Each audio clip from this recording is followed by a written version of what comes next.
အိမ်မက်ထဲကမိစ္ဆာညနေခင်းမှာမိုးတက်တွင်ကိုအောင်သည်သူ၏အိမ်တစ်သို့ပြောင်းရွှေ့လာသည်အိမ်ဟောင်းပုံစံဖြစ်ပြီးမျက်စိကျသောမိခိုးရောင်နှံရံများနှင့်တခန်းတခါနေသလိုမြင်ရသည်ညဘက်တွင်ဆက်လိုက်အိပ်ရာဝင်ရာကလေးကမတက်တောင့်မတက်တာဖြစ်နေသည်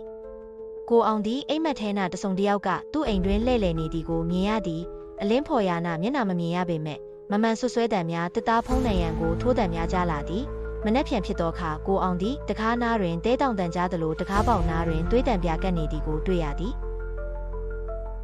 ကိုအောင်သည်ရှေးဟောင်းစာအုပ်များဖတ်ရှုလေ့လာပြီးအဲ့ဒီအိမ်သည်ယခင်ကမိစ္ဆာတကောင်လှည့်လည်နေခဲ့သည်ကိုသိလာသည်အဲ့ဒီမိစ္ဆာသည်သူမတက်ဖြတ်ခံရသောနေရာတွင်အမြဲတမ်းကြေကွဲတတ်သည်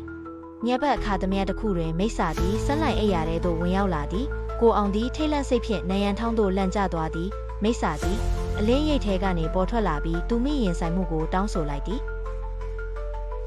ကိုအောင်သည်မိစ္ဆာနားသို့သွားပြီးညင်ပန်းတစီကိုထား၍တက်တဲ့အဆုံးလုပ်ကလေးကမိစ္ဆာသည်တိတ်ဆိတ်သွားပြီးသူမိဝိညာဉ်ပြပြောက်သွားသည်ထိုနေ့မှဆက်လီကိုအောင်၏အိမ်သည်ညှစ်ခတ်ခဲများမှလွတ်မြောက်သွားသည်